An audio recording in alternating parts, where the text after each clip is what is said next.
Hello friends, स्वागत है आपके YouTube channel morning to data target में। आज हम देखेंगे यूपी टेट के एसएसटी के प्रीवियस ईयर क्वेश्चन पेपर जो आपके आने वाले एग्जाम के लिए काफ़ी ज़्यादा इंपॉर्टेंट है। देखिए, एसएसटी के जितने भी पीवाईक्यू क्वेश्चन पूछे गए हैं सभी आपको कराने वाले हैं, तो चैनल को जरूर सब्सक्राइब कर लीजिएगा, जिससे जो भी मेरी क्लासेस होगी सभी क्लासेस आपको प्रॉपर तरीके से मिलती रहेगी। देखिए, एसएसटी आपके पेपर 2 में पूछा जाता है, 60 नंबर का पूछा जाता है, तो जितने भी एमसीक्यू हैं सभी आपको कराने वाले हैं, तो चैनल को जरूर सब्सक्राइब कर लीजिएगा। देखिए, अपनी तैयारी को अभी से शुरू कर दीजिए, क्योंकि आपका टाइम कब निकल जाएगा आपको पता भी नहीं चलेगा। इसलिए जितना हो सके अच्छे से पढ़िए, समझ कर पढ़िए, ईमानदारी से पढ़िए, अभी से शुरू कर दीजिए। और देखिए, एसएसटी की मेरी 2 क्लासेस हो चुकी हैं, तो उसको जाके जरूर देख लीजिएगा। तो चलते हैं क्वेश्चन पे। और क्लास शुरू करने से पहले आप लोग क्लास को लाइक शेयर जरूर कर दीजिए ज़्यादा से ज़्यादा। तो पहला क्वेश्चन है, मनसबदारी व्यवस्था के संदर्भ में निम्नलिखित में से कौन सा कथन सही होगा। तो मनसबदारी व्यवस्था के संदर्भ में कौन सा कथन सही है बताना है। तो पहला है, मनसबदारी व्यवस्था राज्य शासक समूह था जिसका प्रचलन अकबर ने किया था, तो आपका पहला बिल्कुल सही हो जाएगा। दूसरा है, मनसबदार वंशानुगत होता था। देखिए, मनसबदार वंशानुगत नहीं होता था, इसलिए आपका सेकेंड यहाँ पे गलत हो जाएगा। देखिए, मनसबदारी व्यवस्था मुगल प्रशासन का आधार थी जिसकी शुरुआत अकबर ने की थी, तो आपका पहला यहाँ पे बिल्कुल सही हो जाएगा। अब मनसब का अर्थ होता था पद या वहदा होता था। इसके माध्यम से नागरिक और सैन्य प्रशासन को व्यवस्थित किया जाता था, तो आपका राइट आंसर यहाँ पे केवल एक सही हो जाएगा, पहला सही हो जाएगा। नेक्स्ट क्वेश्चन है, भारत का सबसे पूर्वी देशांतर है, तो भारत का सबसे पूर्वी देशांतर हो जाएगा वह 97 डिग्री 25 पूर्व हो जाएगा, तो आपका राइट आंसर यहाँ पे पहला बिल्कुल सही हो जाएगा। नेक्स्ट क्वेश्चन है, चिनूक हवाएं पाई जाती हैं, तो चिनूक हवाएं कहाँ पाई जाती हैं, तो वह हो जाएगा उत्तरी अमेरिका में पाई जाती हैं, तो आपका राइट आंसर यहाँ पे तीसरा बिल्कुल सही हो जाएगा। देखिए, चिनूक हवाएं मुख्य रूप से उत्तरी अमेरिका में पाई जाती हैं। देखिए, चिनूक हवाएं गर्म और शुष्क होती हैं। ये हवाएं जैसे सर्दियों में तापमान को बहुत जल्दी बढ़ा देती हैं और बर्फ को पिघला देती हैं, तो याद रखिएगा। तो आपका राइट आंसर यहाँ पे तीसरा बिल्कुल सही हो जाएगा। नेक्स्ट क्वेश्चन है, निम्नलिखित किस गुरु ने गुरुमुखी की शुरुआत की थी, तो निम्नलिखित में से किस गुरु ने गुरुमुखी की शुरुआत की थी, तो वह हो जाएगा गुरु अंगद ने की थी, तो आपका राइट आंसर यहाँ पे डी ऑप्शन बिल्कुल सही हो जाएगा। देखिए, गुरुमुखी लिपि की शुरुआत सिखों के दूसरे गुरु गुरु अंगद देव ने की थी, तो याद रखिएगा आपका डी ऑप्शन यहाँ पे बिल्कुल सही हो जाएगा। नेक्स्ट क्वेश्चन है, निम्नलिखित में से कौन सा सही रूप से सुमेलित नहीं है, तो कौन सा सही रूप से सुमेलित नहीं है बताना है, तो वह डी ऑप्शन हो जाएगा जो सही रूप से आपका सुमेलित नहीं है। देखिए, देसी प्रेस अधिनियम 1878 में लॉर्ड लिटन के कार्यकाल के दौरान पारित किया गया था, ना कि आपका लॉर्ड कर्जन ने किया था, तो आपका यहाँ पे डी ऑप्शन गलत हो जाएगा। और गलत आपका पूछा है तो डी आपका सही हो जाएगा। देखिए, लॉर्ड कर्जन जाने जाते हैं, तो लॉर्ड कर्जन बंगाल विभाजन के लिए जाने जाते हैं, तो आपका यहाँ पे डी ऑप्शन बिल्कुल सही हो जाएगा।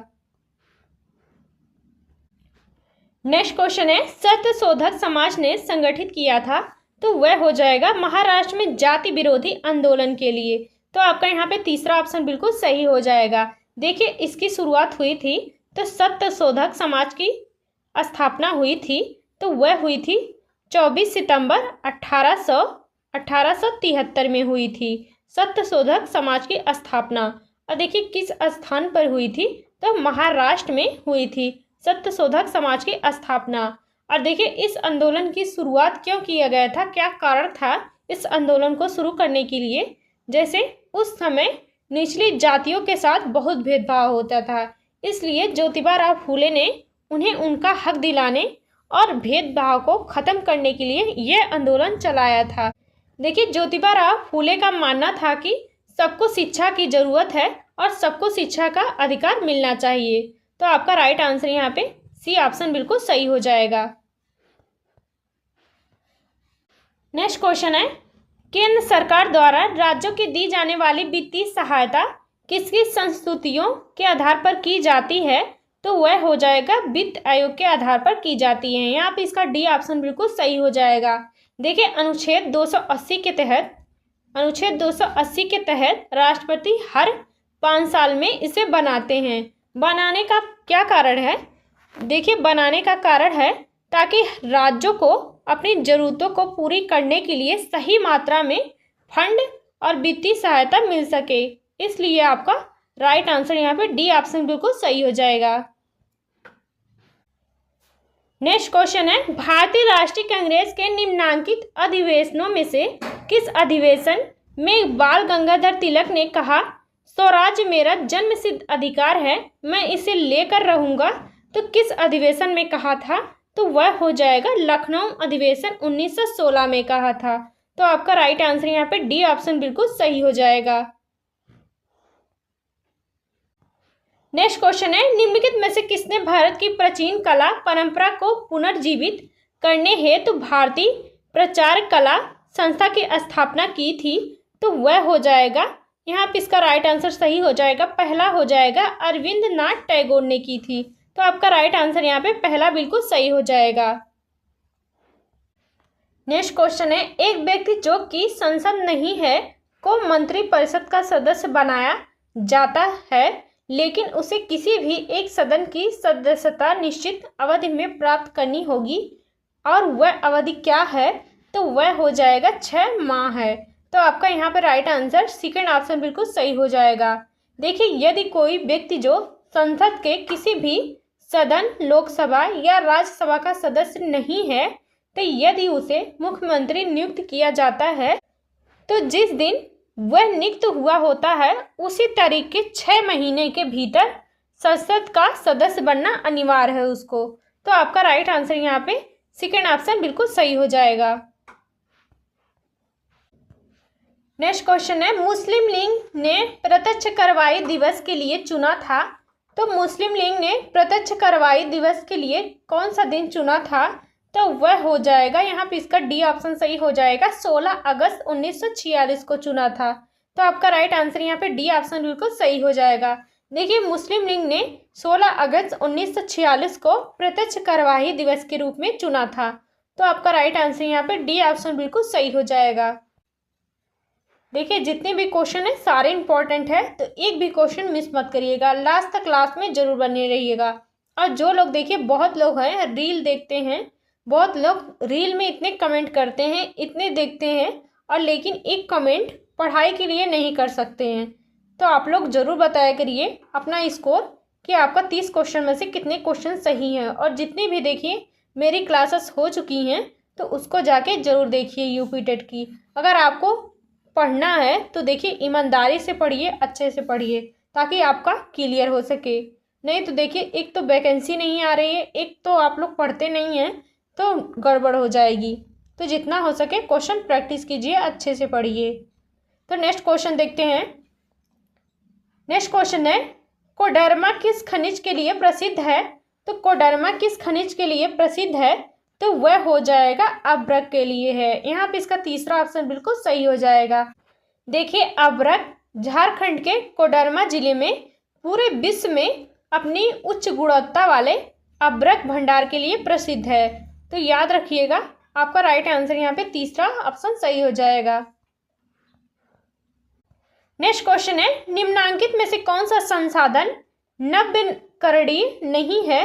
तो कौन सा संसाधन नवीकरणीय संसाधन नहीं है? तो वह हो जाएगा लौह अयस्क हो जाएगा, जो नवीनीकरण संसाधन नहीं है। तो आपका डी ऑप्शन यहाँ पे सही हो जाएगा। देखिए नवीकरणीय संसाधन वे संसाधन होते हैं जो कभी खत्म नहीं होते हैं, जैसे कि हवा, पानी, पेड़ पौधे, ये सभी नवीनीकरण संसाधन होते हैं। जैसे देखिए वनस्पति, वायु, जल, आपका सभी ये नवीकरणीय संसाधन है। जो नहीं है तो वह हो जाएगा लौह अयस्क हो जाएगा। देखिए अनवीनीकरण संसाधन जमीन के अंदर पाए जाते हैं और वह सीमित मात्रा में पाए जाते हैं, जैसे लोहा, कोयला, पेट्रोल, ये सभी आपको कम मात्रा में पाया जाता है। ये सभी आपका अनवीनीकरण संसाधन होते हैं। तो याद रखिएगा तो आपका डी ऑप्शन जो सही हो जाएगा। नेक्स्ट क्वेश्चन है, लंपिया धुर्रा दर्रा एक संपर्क मार्ग है, तो वह हो जाएगा, यहाँ पे इसका सेकंड ऑप्शन सही हो जाएगा, पिथौरागढ़ एक तिब्बत के संपर्क मार्ग है। तो आपका यहाँ पे सेकंड ऑप्शन बिल्कुल सही हो जाएगा। देखिए, लंपिया दर्रा उत्तराखंड के पिथौरागढ़ जिले के खूंटी घाटी में स्थित है, जो भारत को तिब्बत से जोड़ता है। तो आपका राइट आंसर यहाँ पे सेकंड ऑप्शन बिल्कुल सही हो जाएगा। नेक्स्ट क्वेश्चन है, अक्ष अक्षांश किसके मध्य स्थित है, तो वह हो जाएगा पछुआ एवं व्यापारिक हवाओं के मध्य स्थित है। तो आपका डी ऑप्शन बिल्कुल सही हो जाएगा। देखिए, व्यापारिक हवाएं भूमध्य रेखा के 0 डिग्री की ओर बहती हैं, और देखिए पछुआ हवाएं ध्रुवों से लगभग 60 डिग्री की ओर बहती हैं। तो याद रखिएगा, आपका डी ऑप्शन यहाँ पे सही हो जाएगा। नेक्स्ट क्वेश्चन है, निम्नांकित में से उत्तराखंड की सबसे ऊंची चोटी कौन सी है, तो कौन सी उत्तराखंड की सबसे ऊंची चोटी है, तो वह हो जाएगा कॉमेट हो जाएगा। तो आपका राइट आंसर यहाँ पे सेकेंड ऑप्शन सही हो जाएगा। देखिए, उत्तराखंड की सबसे लंबी चोटी नंदा देवी चोटी है, और देखिए ऑप्शन के हिसाब से आपका यहाँ पे सेकेंड ऑप्शन सही हो जाएगा। नेक्स्ट क्वेश्चन है, भारत के इतिहास के संदर्भ में कुलियावाप तथा द्रोणावाप शब्द निर्दिष्ट करते हैं, तो वह हो जाएगा भूमाप के लिए निर्दिष्ट करते हैं। तो आपका राइट आंसर यहाँ पे पहला बिल्कुल सही हो जाएगा।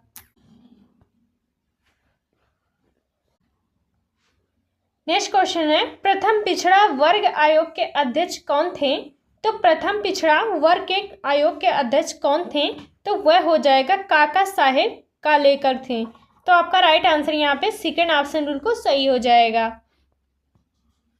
नेक्स्ट क्वेश्चन है, समुद्री पानी में सबसे अधिक पाया जाने वाला लवण कौन सा हो जाएगा, तो वह सोडियम क्लोराइड हो जाएगा। तो यहाँ पे इसका सेकेंड ऑप्शन बिल्कुल सही हो जाएगा। देखिए, समुद्री जल की कुल लवणता का लगभग 77.8% आपका 8% हिस्सा अकेले सोडियम क्लोराइड होता है। तो आपका राइट आंसर यहाँ पे सेकेंड ऑप्शन बिल्कुल सही हो जाएगा।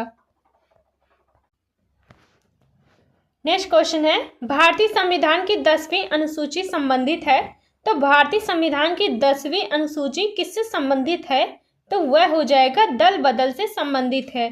तो आपका राइट आंसर यहाँ पे सेकेंड ऑप्शन बिल्कुल सही हो जाएगा। भारतीय संविधान की 10वीं अनुसूची संबंधित है, तो वह दल बदल से हो जाएगा। नेक्स्ट क्वेश्चन है, सारगैसो समुद्र किस महासागर में स्थित है, तो सारगैसो समुद्र किस महासागर में स्थित है, तो वह हो जाएगा अल्टार्कटिक महासागर में स्थित है। यहाँ पे इसका फर्स्ट आंसर बिल्कुल सही हो जाएगा। देखिए, सारगैसो सागर उत्तरी अल्टार्कटिक महासागर में स्थित है। इसकी विशेषता है कि यह दुनिया का एकमात्र ऐसा समुद्र है जिसकी कोई तटरेखा नहीं होती है। देखिए, अल्टार्कटिक महासागर की कोई तटरेखा नहीं होती है, यह चारों ओर से समुद्री जलधाराओं से घिरा होता है। तो आपका यहाँ पे फर्स्ट आंसर बिल्कुल सही हो जाएगा। नेक्स्ट क्वेश्चन है, 2011 की जनगणना के अनुसार उत्तराखंड के निम्नलिखित में से किस जिले की जनसंख्या सबसे कम है, तो 2011 की जनगणना के अनुसार उत्तराखंड के किस जिले की जनसंख्या सबसे कम है, तो वह हो जाएगा रुद्रप्रयाग की हो जाएगा, सबसे कम जनसंख्या है। तो आपका फर्स्ट आंसर यहाँ पे सही हो जाएगा। देखिए, एसएसटी आपके पेपर 2 में पूछा जाता है, जो 60 नंबर का पूछा जाता है। जितने भी एमसीक्यू हैं सभी आपको कराएंगे, तो चैनल को जरूर सब्सक्राइब कर लीजिएगा। और सीडीपी, देखिए सीडीपी आपके चाहे पेपर 1 में हो चाहे पेपर 2 में है, दोनों में आपकी 30 नंबर की पूछी जाती है। तो इसकी भी क्लासेस हो चुकी हैं, एक हो चुकी है, और देखिए इसकी भी डेली क्लासेस चलने वाली है, और बहुत जल्दी आप लोगों को हिंदी का प्रैक्टिस सेट लेकर आने वाले हैं। तो चैनल को जरूर सब्सक्राइब कर लीजिएगा, और देखिए ईमानदारी से पढ़िए, अभी से पढ़िए, शुरू कर दीजिए, नहीं तो कब आपका टाइम निकल जाएगा आपको पता भी नहीं चलेगा। इसलिए जितना हो सके अच्छे से पढ़िए। नेक्स्ट क्वेश्चन है, किसी साधारण विधेयक पर दोनों सदनों में मतभेद होने पर उसका समाधान किया जाता है किसके द्वारा समाधान किया जाता है, तो वह हो जाएगा दोनों सदनों की संयुक्त बैठक आयोजित करके। तो आपका डी ऑप्शन यहाँ पे बिल्कुल सही हो जाएगा। देखिए संयुक्त बैठक की अध्यक्षता लोकसभा द्वारा की जाती है, तो आपका डी ऑप्शन बिल्कुल सही हो जाएगा। नेक्स्ट क्वेश्चन है, भारतीय संविधान को अंगीकृत किया गया था, तो भारतीय संविधान को कब अंगीकृत किया गया था, तो वह हो जाएगा 26 नवंबर 1949 को। यहाँ पे इसका तीसरा ऑप्शन बिल्कुल सही हो जाएगा। देखिए भारत का संविधान 26 नवंबर 1949 को संविधान सभा द्वारा अपनाया गया था। और देखिए 26 जनवरी आपका 1950 में लागू हुआ था, तो याद रखिएगा। तो अंगीकृत किया गया था 26 नवंबर 1949 को और लागू हुआ था 26 नवंबर 1950 में, याद रखिएगा। तो आपका यहाँ पे तीसरा ऑप्शन बिल्कुल सही हो जाएगा। नेक्स्ट क्वेश्चन है, भारत में सार्वभौमिक वयस्क मताधिकार लागू किया गया था, तो भारत में सार्वभौमिक वयस्क मताधिकार कब लागू किया गया था, तो वह हो जाएगा भारतीय संविधान द्वारा लागू किया गया था। तो वह आपका फर्स्ट आंसर यहाँ पे सही हो जाएगा। देखिए भारत का संविधान 26 जनवरी 1950 में लागू हुआ था और इसके ही साथ सभी नागरिकों को बिना किसी भेदभाव के वोट डालने का अधिकार भी मिला था। तो आपका यहाँ पे फर्स्ट आंसर बिल्कुल सही हो जाएगा। नेक्स्ट क्वेश्चन है, भारतीय नागरिकों की 6 स्वतंत्रताओं को प्रतिष्ठापित किया गया था, तो किस अनुच्छेद में किया गया था, तो वह हो जाएगा अनुच्छेद 19 में किया गया था। तो आपका सी ऑप्शन बिल्कुल सही हो जाएगा। देखिए अनुच्छेद 19 में नागरिकों को 6 प्रकार की स्वतंत्रता दी गई थी, जैसे अपने विचार व्यक्त करने की, कोई भी कहीं भी आ जा सकता है, यह अधिकार दिया गया था। देखिए भारत में किसी भी हिस्से में कोई भी अपना घर बना सकता है और कोई भी पेशा अपने स्वेच्छानुसार व्यापार कर सकता है, तो किसी के लिए बाध्य नहीं है, कहीं भी कोई शिक्षा ले सकता है, पढ़ सकता है, तो सभी अधिकार दिए गए थे। तो यह आपका अनुच्छेद 19 में, तो आपका सी ऑप्शन बिल्कुल सही हो जाएगा। नेक्स्ट क्वेश्चन है, क्षेत्रीय विधि का प्रयोग किया जाता है, तो क्षेत्रीय विधि का प्रयोग किस में किया जाता है, तो वह हो जाएगा भूगोल में किया जाता है। तो आपका सेकेंड ऑप्शन बिल्कुल सही हो जाएगा। नेक्स्ट क्वेश्चन देखते हैं, भारतीय संविधान के किस अनुसूची में राज्य और संघ राज्य क्षेत्र निर्दिष्ट हैं, तो भारतीय संविधान की किस अनुसूची में राज्य और संघ राज्य क्षेत्र निर्दिष्ट हैं, तो वह हो जाएगा पहली अनुसूची में। इसका फर्स्ट आंसर यहाँ पे पहला बिल्कुल सही हो जाएगा। देखिए पहली अनुसूची में भारत के सभी राज्यों और संघ राज्यों, क्षेत्रों और केंद्र शासित प्रदेशों के नाम, उनकी सीमाओं का उल्लेख किया गया है, तो आपका फर्स्ट आंसर यहाँ पे सही हो जाएगा। नेक्स्ट क्वेश्चन है, न्यायिक पुनर्लोकन की क्या विशेषता है, तो वह हो जाएगा संगठनात्मक सरकार की विशेषता है। तो आपका राइट आंसर यहाँ पे डी ऑप्शन बिल्कुल सही हो जाएगा। देखिए इस क्लास का लास्ट क्वेश्चन देखते हैं। नेक्स्ट क्वेश्चन है, भारत के राष्ट्रपति के चुनाव संबंधी विवादों को निर्णय किया जाता है, किसके द्वारा किया जाता है, तो वह हो जाएगा भारत के सर्वोच्च न्यायालय द्वारा किया जाता है। तो आपका सेकेंड ऑप्शन बिल्कुल सही हो जाएगा। देखिए राष्ट्रपति या उपराष्ट्रपति के चुनाव से जुड़े सभी विवादों का निवारण केवल भारत के उच्च न्यायालय द्वारा होता है। तो आपका देखिए यहाँ पे सेकेंड ऑप्शन बिल्कुल सही हो जाएगा। तो देखिए क्लास कैसी लगी कमेंट करके ज़रूर बताइएगा। आपके 30 क्वेश्चन में से कितने सही हुए हैं तो कमेंट करके ज़रूर बताइएगा, और मिलते हैं नेक्स्ट क्लास में।